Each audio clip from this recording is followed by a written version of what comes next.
Oh, hello. Welcome back to my channel. My name is Natalie Daje. If you're new here, this channel is all about health, chronic disease, wellness, and mental health. Those of you who are not new here know that I was diagnosed with lupus at the beginning of the pandemic. So I have since gone from being a mental health therapist to being a mental health patient.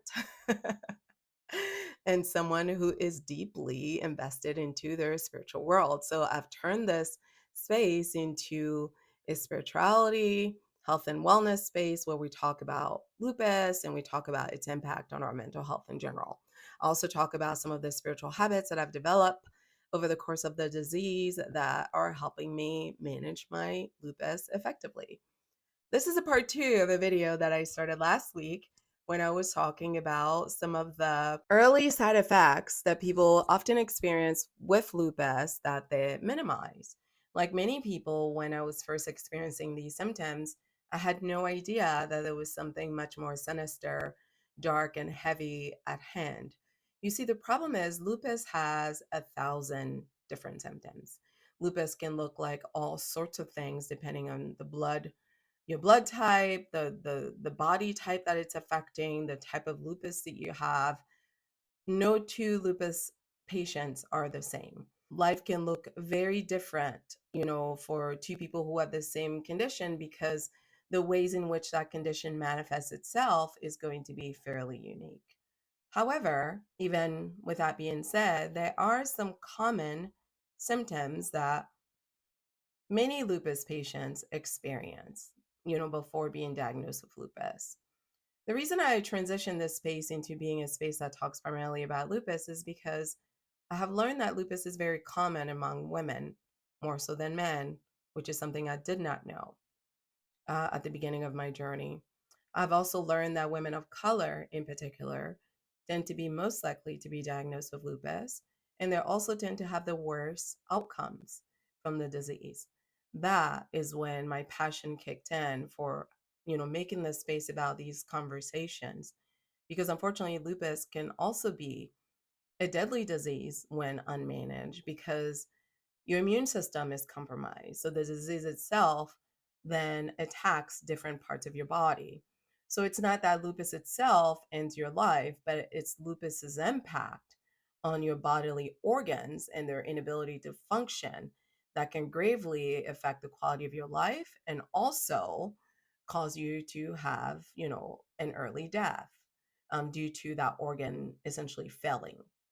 So I'm excited to make this space about lupus, to use it as a lupus prevention kind of space where we can have conversations about what to look for, what to think about, what to expect. Because unfortunately, for most people, it takes a solid 7 whole years of seeing one doctor after another before they're accurately diagnosed with having lupus. I'm so grateful that when I was diagnosed, that was not the case. I'm actually one of the few lucky ones, and I get teary eyed when I talk about this because I know it didn't have to be that way, and I know it's not that way for everybody.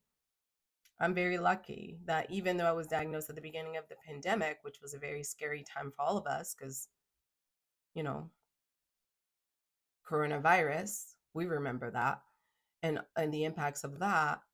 I'm so grateful that I had such a good primary care doctor who was able to ask the right questions, to elicit the right answers, and send me down the right pathway to be accurately diagnosed. She's the one that decided that I needed to see, a hematologist at first because she didn't know what she was looking at to make sure that I didn't have cancer. And then once she ruled that out, she was almost certain that I had lupus. Even though I never heard of it, she knew because she heard of it.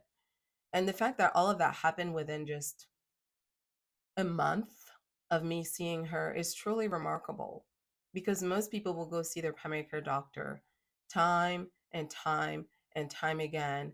And most of the time, these doctors won't actually put in the effort to ask the right questions and to put all these symptoms together so that they can understand that this isn't just an isolated fever moment. This isn't just an isolated headache moment. This isn't just an isolated fatigue moment. This isn't just an isolated, skin issue, all these things come together to create this very clear picture of this complex disease that unfortunately as of today has no cure. Okay? So I'm making this video for those of you that think you might have lupus, or those of you that are having some of these symptoms, to encourage you to go and explore them medically if you're experiencing several of them at the same time. All right? So let's move on to our next symptom. Symptom number 6 that you might have lupus: having dry eyes. You see, one day your eyes are fine, your eyes are normal, so normal that you don't even think about your eyes. Then all of a sudden, your eyes feel dry all the time. And it's not even because it's winter, they're just dry. Whether it's winter, it's fall, it's spring, they're just dry. And you find yourself having to put those droplets in your eyes a lot because your eyes are dry. At first, you think, oh, maybe it's a computer at work because I'm staring at computers all day. That's why my eyes are dry. And then you think, oh, maybe it's because I'm tired. And then you realize no matter what you do, your eyes keep being dry. If you experience dryness in your eyes out of nowhere and you find yourself having to put those droplets in your eyes more commonly than you used to, I want you to consider the fact that you may be experiencing a lupus symptom. Before I was diagnosed with lupus, I used to put those eye drops in my eyes all the time. And then since being diagnosed and being on treatment, like I never even think about my eyes again.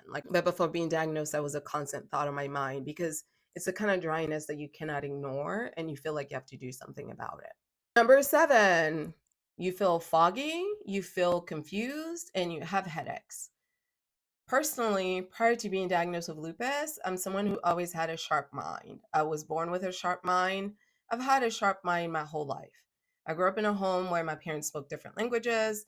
You know, I grew up being intellectually challenged since I was little. By the time I was 3 years old, I spoke 3 languages. I went to school at 3 years old because I was such an inquisitive child, is what my dad would tell you. Every school that I've ever gone to, it was important to me to excel and exceed expectations. I graduated with honors from every institution I've ever gone to. Sharp mind.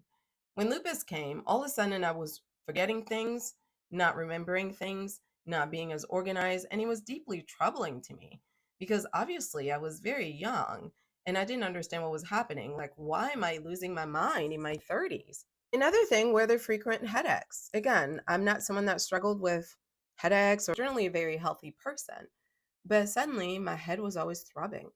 I couldn't remember anything. And I was just foggy, like information that I should know for a fact. I could not remember. And it really bothered me. So if you notice yourself experiencing some of that, I need you to look into the possibility of lupus. The good thing that came out of this for me is that I ended up getting diagnosed with ADHD, which I think is part of why I'm functioning so well now. Which again, I had ADHD since I was a kid, but didn't know, like a lot of grown adults. And yes, even though I was a therapist, I didn't know I had ADHD, because I never gotten properly tested. But since then, I've gotten assessed, I've gotten tested, and I've been treated, and I'm functioning really well now because of it. So, whatever sort of like neurological instabilities you were having before lupus, just know it's going to get heightened after lupus. Next one is chest pains. If for whatever reason you're having chest pains when you're doing normal things, that's another reason you should get yourself checked out. That's pretty serious. Shortness of breath will often come with that as well. It makes you feel like you're about to pass out. That's pretty serious as well. But the most annoying trait is losing sensation in your fingers and your toes, where the tip of your fingers will turn white. That one is very painful. So if you notice any whiteness at the tip of your fingers, even when it's not that cold, you feel freezing cold and it feels like you have icicles in your hands, that is definitely one of the symptoms that comes along with lupus. Unfortunately, I've made videos about this before. So if you're having any of these 10 symptoms together, please go see a doctor. The quality of your life can be greatly improved with treatment, and your life can definitely be saved the sooner you get into treatment for lupus. I promise you. I mean, I'm a great example of this. So take it from someone who knows.